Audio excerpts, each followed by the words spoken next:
Good morning, friend. Again, I welcome you to my YouTube channel, Dr. Prakash Chandraja. It is English classes with me. Topic is pronoun. This is the last subsection, particularly of this pronoun. It is interrogative pronoun. Before I move, let me just make it to be clarified. What is interrogative? Anything that just put a question that is not as interrogative. And this much of the thing you must be knowing, this is known as note of interrogation. Or you can say question mark. And here some of the words are there, those are actually used there in relative pronoun as well as interrogative pronoun. When you can say it out, that section of the words are actually joined together to make a complete sentence, you can say. Or you can say complex clause, you can say. It's not say.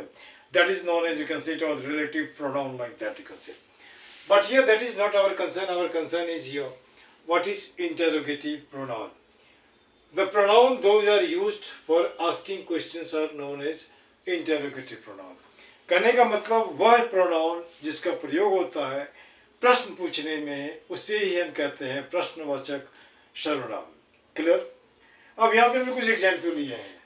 ये who है, who का मतलब कौन होता है, विच वह भी होता है कौन कौन, होम किसको, व्हाट क्या, हुज किसका. अब इसके हमने कुछ एग्जाम्पल लिए हैं. एक एग्जाम्पल हु आर यू, ये क्वेश्चन पूछ रहा है. जैसे मान लो somebody is knocking at your door like this, है ना. You are simply asking who are you or who is it. Answer is Mr. Ram, I am here. Did not say. Or you must be knowing anything that comes in the place of noun is known as pronoun, you can say. Here, who is it? Yeah, who are you? Answer is Prakash, Ganesh, whatsoever things are there. So this is interrogative pronoun, and this is, I think this who is interrogative pronoun, and noun here is whatever thing, you simply just answer, that will be there. Number two, what do they want? अब दूसरा का होता है वे क्या चाहते हैं. यहाँ पे एक जवाब दे सकते हो, कुछ भी चाहते हैं. Money, books, time, whatsoever things are there. These are nouns. जो नाउन की जगह में आता है प्रोनाउन कहलाता है. तो यहाँ पे आंसर देंगे तो क्या लिखेंगे? They want money.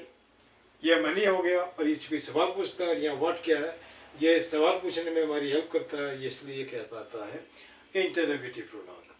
अब जब यहाँ पे आते हैं विच क्लास वन रीडिंग, किस क्लास में कोई पढ़ता है, यहाँ भी जवाब आएगा. नहीं पढ़ता है तो कोई क्लास नहीं होगा. पढ़ता है जिसमें तो उसका टाइम होगा. वन भी हो सकता है, मास्टर डिग्री भी हो सकता है, जो भी हो सकता है. तो यहाँ पर विच क्या हो जाता है? प्रोनाउन होता है. ये क्वेश्चन पूछता है और इसके बदले में जब जवाब देते हैं तो कोई ना कोई नाउन आता है. Which is the India? अब यहाँ पे रोज ही सवाल उठता है, इंडिया है किसका. कभी कोई तो मुझे लगता है कि भाई ये थोड़ा सा भूल भुलैया वाली बात हो जाती है. सीधा सा जवाब है हिंदुस्तान में जितने भी लोग रहते हैं सबका हिंदुस्तान है. लेकिन अभी अलग अलग परिभाषा बदल गई इसलिए है कि हमारा हिंदुस्तान हमारे अपने हिसाब से, उसका हिंदुस्तान उसका अपने हिसाब से.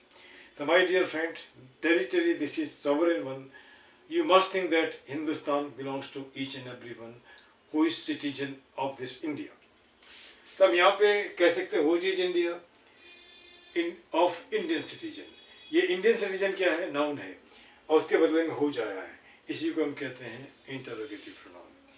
अब इसको मैं रिपीट कर दे रहा हूँ.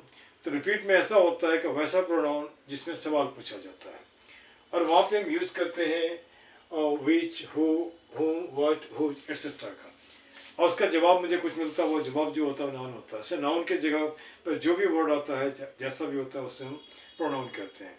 तो you simply remember it over that questioning words are in a sentence known as interrogative pronoun. This much. Thank you very much.